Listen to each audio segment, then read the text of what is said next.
Okay, good morning. We're going to start read aloud. It is The Lion, the Witch, and the Wardrobe. You also might know this as Narnia, the movie. And I also have this graphic novel of The Lion, the Witch, and the Wardrobe, which we're going to use for our read aloud instead of using a novel. Okay, so we're going to take a look at chapter 1, What Lucy Found.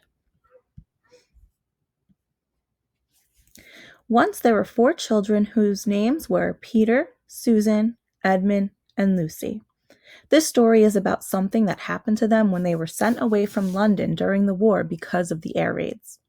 They were sent to the house of an old professor who lived in the heart of the country, 10 miles from the nearest railway station and 2 miles from the nearest post office. He had no wife, and he lived in a very large house with a housekeeper called Mrs. McReady and 3 servants. On the first evening, the professor came out to meet them at the front door. He was so odd looking that Lucy, who was the youngest, was a little afraid of him, and Edmund, who was the next youngest, wanted to laugh and had to pretend he was blowing his nose.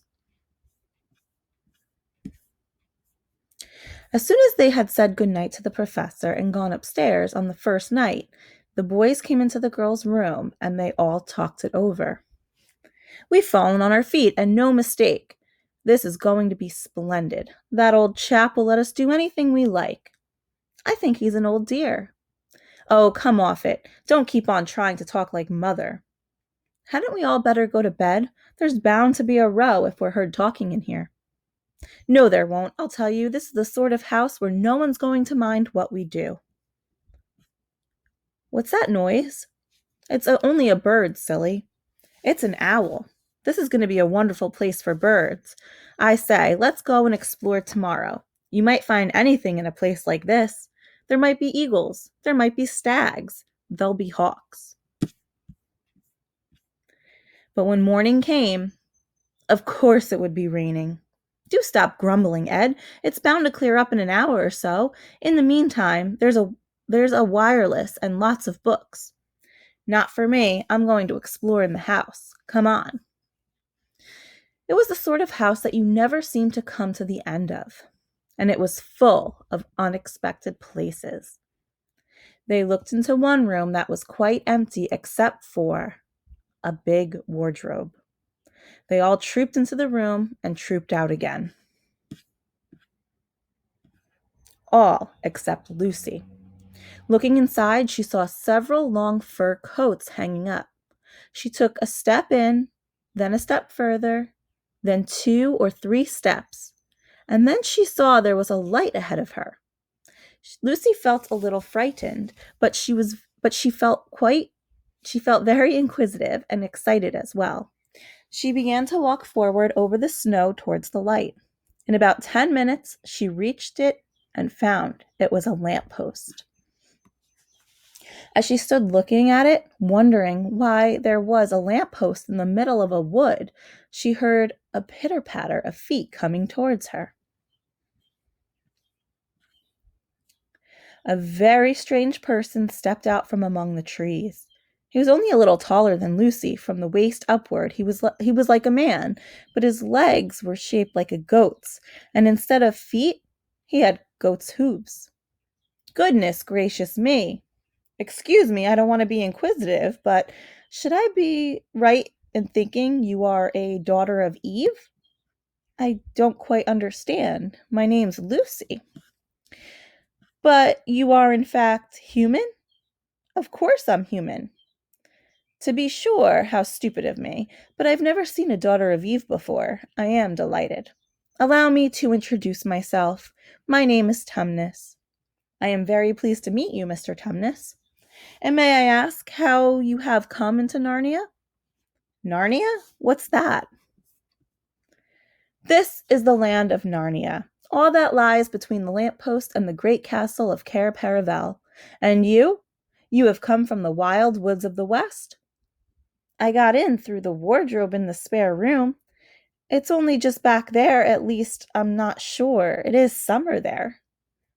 Meanwhile, it is winter in Narnia and has been for ever so long. Daughter of Eve from the fair land of Spare Oom, where eternal summer reigns around the bright city of Wardrobe. How would it be if you came and had tea with me? It's only just around the corner, and there'll be a roaring fire and toast and sardines and cake. And really, it was a wonderful tea. When Lucy was tired of eating, the fawn began to talk. He had wonderful tales to tell of life in the forest.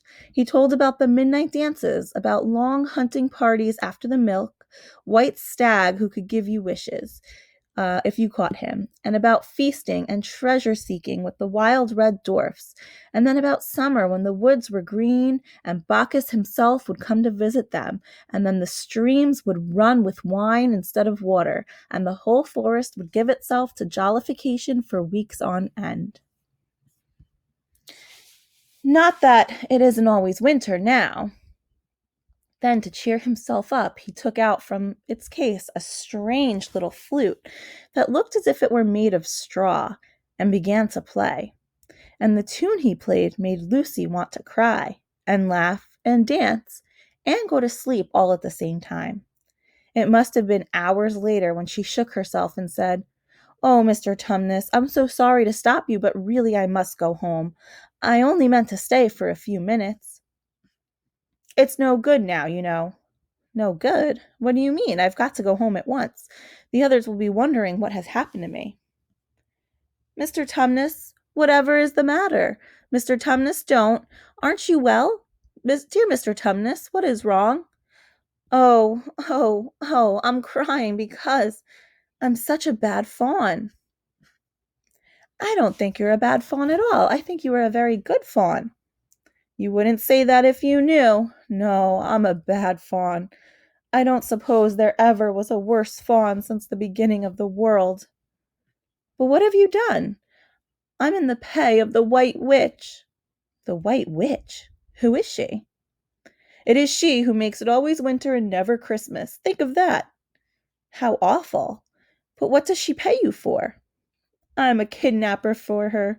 Would you believe I'm the sort of fawn to meet a poor innocent child in the wood and invite it home to my cave in order to lull it to sleep and hand it over to the White Witch?" "No, I'm sure you wouldn't do anything of the sort." "But I have. All the time I've been meaning to wait till you were asleep and then go and tell her." "Oh, but you won't. Indeed, you really mustn't." "And if I don't, she'll have my tail cut off and my horns sewn off and my beard plucked out. And if she is extra and specially angry, she'll turn me into stone. I'm very sorry, but please let me go home." "Of course I can't give you up to the witch, not now that I know you. But we must be off at once. I'll see you back to the lamp post. I suppose you can find your way home from there." "I'm sure I can." "We must go quietly as we can. The whole wood is full of her spies. Even some of the trees are on her side. Do you know your way from here, daughter of Eve?" "Yes, I can see the wardrobe door." "Then be off, home as quick as you can. And can you ever forgive me for what I meant to do?" "Why, of course I can." "Farewell, daughter of Eve. Perhaps I may keep the handkerchief?" "Rather." I'm here, I've come back, I'm all right." And presently